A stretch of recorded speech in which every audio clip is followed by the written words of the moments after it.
Assalamualaikum warahmatullahi wabarakatuh. Nama saya Muhammad Taba Zafran dengan NIM 2022-11-115. Di sini saya akan mempresentasikan tugas rumah saya mengenai decision making dalam manajemen.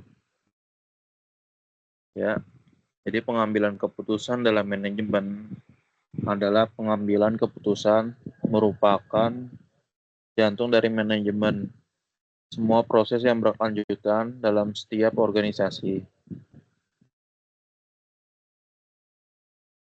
Ya, definisi dan pentingnya pengambilan keputusan. Pengambilan keputusan adalah proses memilih tindakan terbaik dari berbagai pilihan yang ada. Yang pertama, menentukan arah, yaitu membuat keputusan strategis membantu organisasi mencapai tujuan dan sasaran. Yang kedua adalah memperbaiki efisiensi, yaitu keputusan yang tepat dapat mengoptimalkan sumber daya dan memaksimalkan hasil.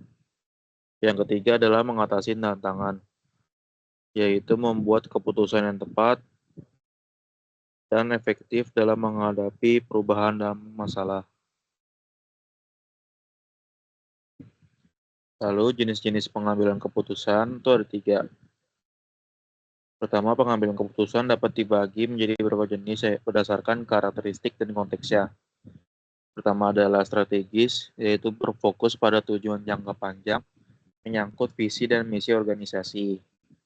Yang kedua adalah taktis, yaitu berfokus pada penerapan strategis mengelola sumber daya dan proses. Yang ketiga ada operasional, yaitu berfokus pada kegiatan sehari-hari, efisiensi, dan efektivitas dalam operasional. Selanjutnya adalah proses pengembalian keputusan yang efektif. Proses pengambilan keputusan yang efektif melibatkan langkah-langkah yang terstruktur dan terencana. Yang pertama adalah identifikasi masalah, yaitu membelah masalah secara jelas, menentukan penyebab dan dampaknya. Yang kedua adalah kumpulan informasi, yaitu mengumpulkan data dan informasi yang relevan, menganalisis dan mengevaluasinya. Yang ketiga adalah tentukan pilihan, yaitu membuat daftar pilihan yang tersedia, menilai risiko, dan keuntungan masing-masing. Yang keempat adalah evaluasi dan pilih, yaitu menilai setiap pilihan berdasarkan kriteria, memilih opsi terbaik dan terjustifikasi. Dan yang kelima adalah implementasi dan evaluasi, yaitu menerapkan keputusan, memantau proses, mengevaluasi hasil, dan melakukan penyesuaian. Selanjutnya adalah faktor-faktor yang mempengaruhi pengambilan keputusan. Ada banyak sekali faktor internal dan eksternal yang mempengaruhi proses pengambilan keputusan. Kalau dari segi faktor internal ya, dan juga dinilai dan keyakinan kondisi ekonomi, pengalaman dan keahlian, teknologi yang inovatif, motivasi dan emosi, kompetensi dan pasar. Selanjutnya adalah teknik dan alat bantu untuk pengambilan keputusan. Beberapa teknik dan alat bantu dapat membantu dalam proses pengambilan keputusan. Yang pertama itu adalah analisis SWOT, yaitu mengevaluasi kekuatan, kelemahan, peluang, dan ancaman. Yang kedua ada decision tree, yaitu visualisasi diagram untuk memetakan pilihan dan kemungkinan hasilnya. Yang ketiga ada analisis risiko, yang itu mengidentifikasi dan menilai potensi risiko yang terkait dengan pilihan. Yang keempat adalah simulasi komputer, yaitu membuat model simulasi untuk menguji skenario dan memprediksi hasil.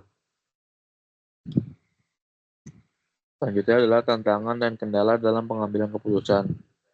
Pengambilan keputusan dihadapkan pada berbagai tantangan dan kendala yang perlu ditangani dengan baik. Yang pertama adalah informasi yang tidak lengkap. Keterbatasan informasi yang akurat dan relevan membuat analisis menjadi sulit. Yang kedua adalah tekanan waktu.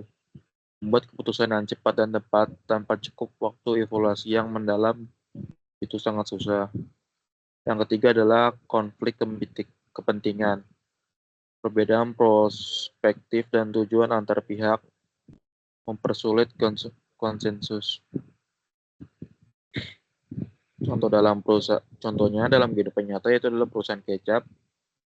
Contohnya dalam perusahaan kecap, pengambilan keputusan paling terkait strategi yaitu pemasaran, inovasi produk, dan manajemen produksi. Dari strategi pemasaran, yaitu kita harus bisa menentukan target pasar, saluran distribusi, dan kampanye promosinya. Kalau dari segi inovasi produknya, kita harus membuat kemasan yang lebih menarik atau fitur tambahan yang bisa mendukung produknya. Yang ketiga adalah manajemen produksi, yaitu mengelola alur produksi, optimasi, efisiensi, dan pengendalian kualitas. Sekian dari saya, kurang lebihnya mohon maaf. Wassalamualaikum warahmatullahi wabarakatuh.